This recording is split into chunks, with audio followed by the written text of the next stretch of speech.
foi bem rapidinho, vocês já sabem, né? E para você que está chegando agora, no nosso segundo bloco, a gente está falando sobre anemia. Daqui a pouco a gente volta à nossa entrevista. Mas antes, vamos continuar falando de coisa boa. É que aqui, agora, em João Pessoa, os clientes da Unimed João Pessoa podem contar com o Interna Fácil, que é um sistema online que busca agilizar a internação do paciente. Confira. O cuidado Unimed João Pessoa é para todas as horas, até para aquelas em que você e o seu médico podem programar sua cirurgia. Conheça o Interna Fácil, o sistema online que agiliza sua internação para cirurgias eletivas no Hospital Alberto Urquiza Vanderlei, com check-in sem sair de casa e todo o conforto do maior plano de saúde. Acesse unimedjp.com.br e saiba mais. Unimed João Pessoa, responsável técnico Dr. Fulvio Petrucci, CRM PB 5167. unimedjp.com.br para mais informações, não tem erro. E voltando agora com a nossa hematologista do dia aqui no programa, a doutora Amanda Bedeiros. Seja bem-vinda novamente para quem está chegando agora aqui no programa. A anemia é o nosso tema de hoje. E aí, como a gente falou já em algumas perguntas atrás, a questão da anemia em que ela pode ser desenvolvida, porém muitas grávidas descobrem a anemia. E aí em que ponto pode se tornar um risco para a saúde da mãe, para a saúde do bebê? Explica para a gente um pouquinho. Então, o acompanhamento da gestante é de extrema importância do ponto de vista hematológico. A gente tem um aumento que a gente chama do metabolismo basal. Então, essa gestante ela vai consumir mais nutrientes pelo próprio desenrolar da gestação, para o crescimento do feto, e ela vai consumir principalmente muito mais ferro. É natural que a partir do segundo trimestre de gestação, as reservas de ferro elas comecem a baixar e a gente tem que estar sempre atento a isso. Existe uma anemia natural da gestante, que é uma anemia por diluição, que a gente produz mais sangue, a gente fica mais diluído, mas existe esse consumo natural do ferro e a gente tem que estar sempre observando. É por isso que as gestantes usam polivitamínicos e a partir do segundo trimestre, geralmente elas têm uma suplementação de ferro. A gestante ela precisa ter uma boa alimentação, mas não é comer por dois, como a gente fica brincando, né? Se ela precisa ter uma boa alimentação, com suporte nutricional adequado, principalmente de ferro, porque é o que vai ser mais consumido nesse momento. E aí a gente escuta muito várias formas que as pessoas querem se autodiagnosticar quando tem anemia. E uma delas, a senhora deve ver muito no consultório, é chegar e abrir o olho, né, a pálpebra, baixar para ver se está esbranquiçado. Se tiver pouco pigmentado, a pessoa diz logo que está com anemia. Principalmente as mães fazem na criança. Essa forma realmente é uma forma de diagnóstico, podemos dizer assim? Então, a avaliação das mucosas, né, daqui do olho, da boca, a palma das mãos, ela faz parte do exame físico do médico hematologista e do exame físico geral da medicina.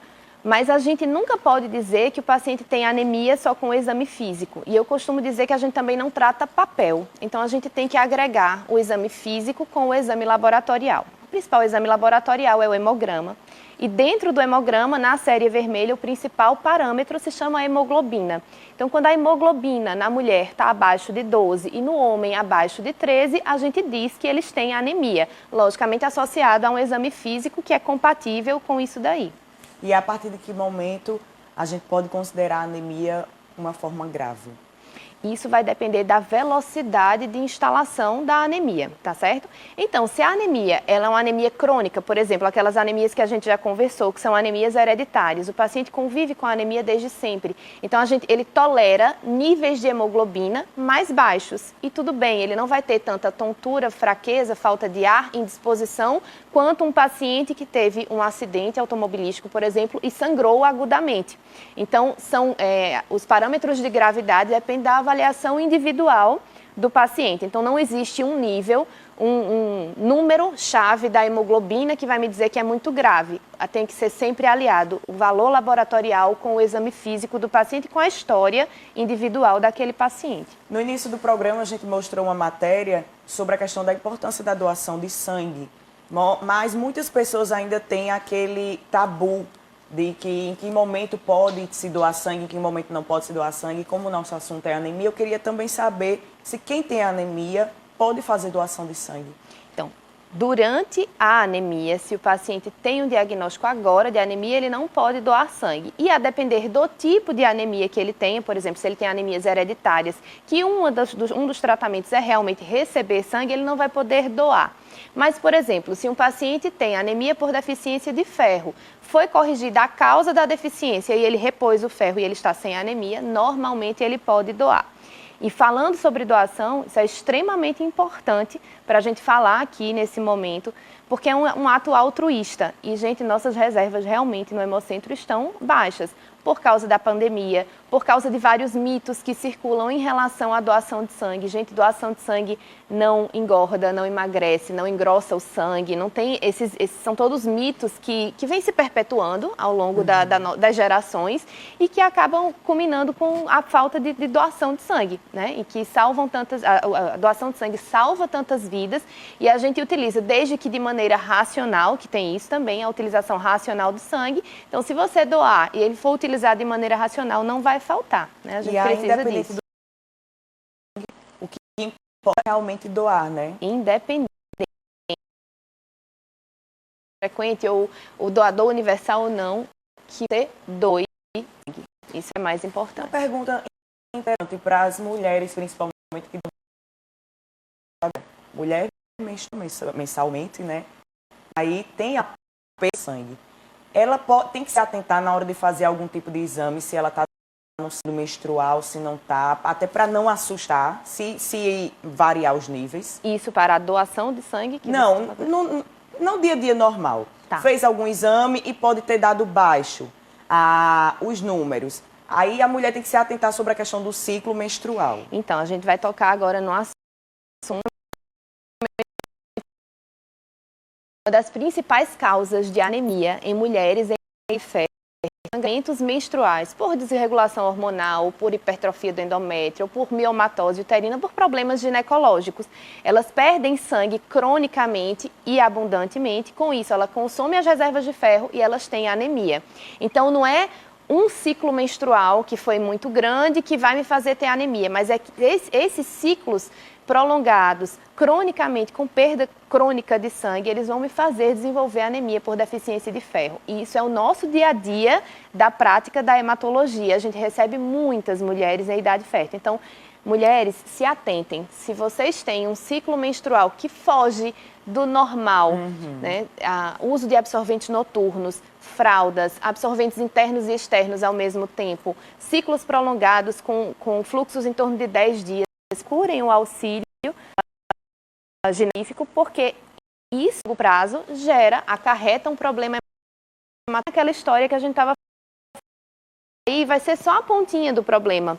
A causa é outra completamente diferente. Se eu não sanar essa outra causa, eu vou perpetuar a anemia.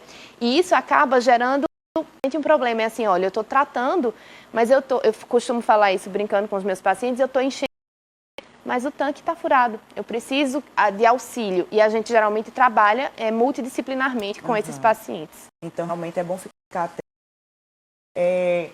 Gente, o ciclo menstrual normal, a mulher se conhece, né? Tem que ficar atenta. Viu alguma coisa irregular, viu alguma coisa diferente, procura realmente dar uma olhada nisso aí.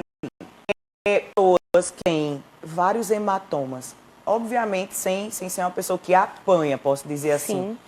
A gente pode considerar um tipo de deficiência no sangue. Entra na esfera das coagulopatias, né? Tá. São os distúrbios de coagulação. Dentro da hematologia, quando a gente tem alteração nas plaquetas ou alteração nos fatores da coagulação, a gente pode ter algum distúrbio de coagulação. Tem inúmeras causas para isso, causas genéticas, causas adquiridas, inúmeras. E a gente pode ter sangramentos de gengiva, de nariz, na urina, manchinhas roxas na pele, manchinhas parecendo picada de pernilongo, ou a gente pode ter os sangramentos de articulações, mas esses são outras manifestações que a gente pode ver nesses pacientes. O hemofílico, que é uma pessoa que não coagula o sangue. Sim. Não sei se em algum momento quem está em casa pode ter acompanhado alguma situação dessa, de alguém que se cortou e o sangue não coagulava de jeito nenhum. Essas pessoas têm mais tendência a ter anemia? Então, os pacientes que têm distúrbios de coagulação, por eles perderem sangue cronicamente, eles perdem ferro junto com isso, eles têm tendências a terem anemia por deficiência de ferro, tá certo? Mas o distúrbio de coagulação, por si só, ele não vai predispor à anemia. Tá, e aí se tratando dos pequeninos, das crianças, quando descobre que tem anemia, quais são os cuidados que os papais e as mamães podem ter? Então, mais uma vez, como eu falei lá no início, a principal causa de anemia vai ser por deficiência de ferro, mas nem sempre a gente vai ter que repor ferro para todas as anemias, porque existem inúmeras causas. Quando a gente fala na infância, aí a gente pensa, uma criança está com anemia, eu vou pensar uma anemia hereditária, ou seja, está se manifestando já ali na primeira infância, ou a causa mais comum, essa criança está com deficiência de ferro. Por quê? Porque ela está crescendo, ela está usando o ferro para outras coisas, além de produzir sangue, mas para o seu crescimento natural. Essa criança não se alimenta tão bem de frutas, verduras, carne, feijão, então ela não tem aquele aporte suficiente de ferro, como também criança tem verminose e a gente tem distúrbio de absorção do ferro. Qualquer coisa que atinja o nosso nível intestinal, verminose, uma parasitose intestinal, uma coisa delas, a gente não vai ter boa absorção. Então, isso atinge as crianças de uma maneira geral. Então, é isso. Uma criança com anemia, primeiro, segundo, terceiro, quarto lugar, eu vou pensar que ela tem uma deficiência de ferro por alguma dessas coisas que eu falei aqui. E depois eu vou pensar que ela pode ter uma anemia hereditária. E aí a gente vai conversar com os pais e saber se existem casos de anemia na família, se tem alguém na família que desde criança toma sangue, alguma coisa desse tipo para a gente investigar. 2 alimentos que em algum momento você já deve ter comido junto: feijão e banana. Eu acho que isso aí é o recorde. É o recorde. A Adriana está dizendo aqui no meu ouvido que é horrível. Não é horrível não, viu? Não venha não. Fígado também, né? O feijão e a banana. Dizem que quando cada um tem sua substância, seu ferro, né? Se consumidos juntos, dizem que diminui a absorção. Isso é um mito ou é uma verdade? E a questão do fígado? Realmente aumenta nosso nível de ferro? Então, eu vou começar falando de outra coisa. A origem vegetal e a origem animal. Por que a gente fala assim, olha, a dieta ela tem que ser balanceada? Porque a gente vai absorver porcentagens diferentes dos nutrientes de origem animal e de origem vegetal. Então, a origem vegetal, quando a gente fala assim, olha, coma espinafre, coma beterraba, coma isso, coma fruta porque tem muito ferro.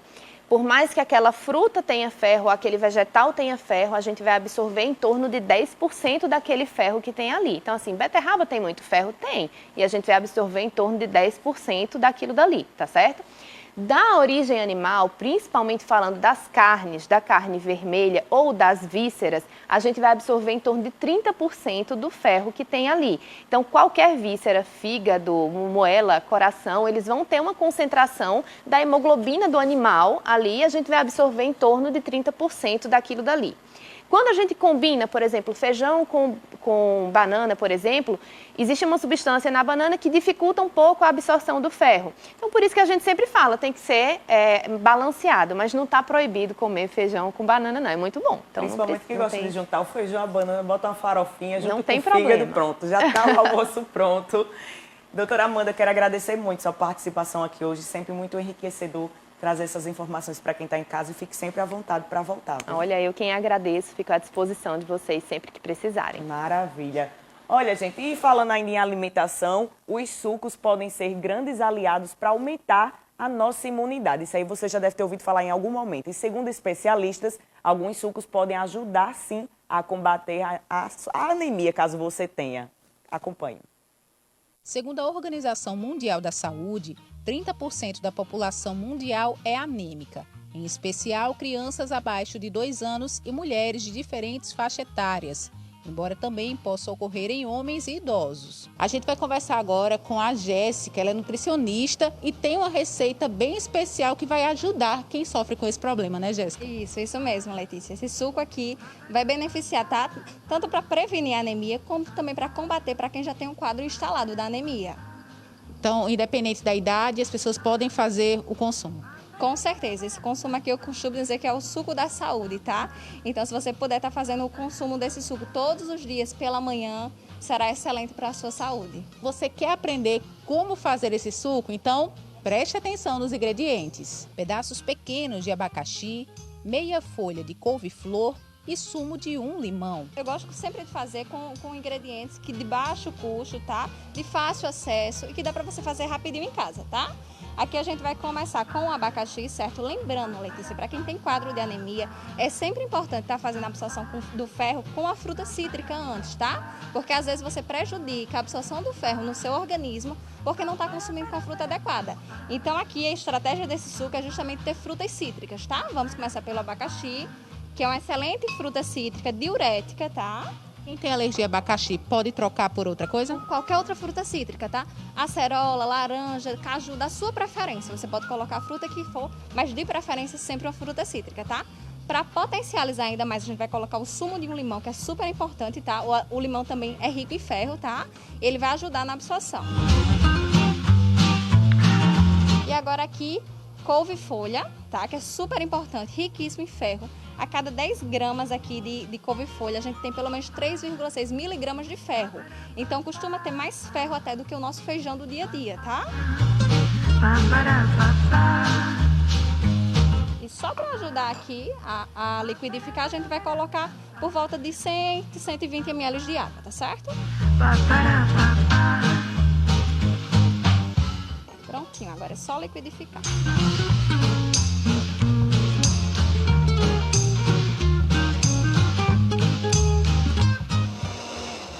Pronto, rapidinho o suco fica pronto, né? Prontinho, Letícia.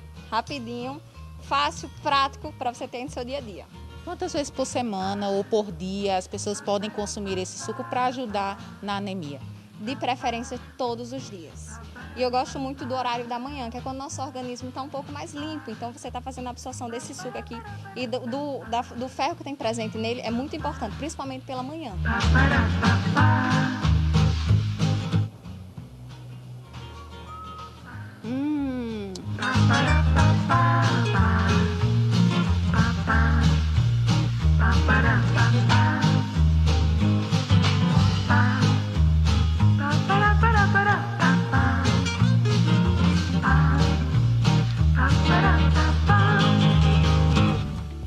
Preciso externar aqui, Letícia Silva se deliciando nesse suco verde, todo detox, mas quando vai pedalar comigo é pensando na pizza, no pós-pedal. Tô só de olho, viu, dona Letícia? Mas aí a gente pode realmente estar usando artifícios para enriquecer nossa dieta, aumentar nossa imunidade e por aí vai. Nossa saúde só agradece, tá certo? Olha, gente, a você de casa, muito obrigada pela companhia de todos os sábados e todos os domingos na nossa reprise. Sábado que vem, às 10h30 da manhã, temos um encontro marcado sempre aqui na TV Arapuã. E todos os domingos ao meio-dia, a nossa reprise. Até mais.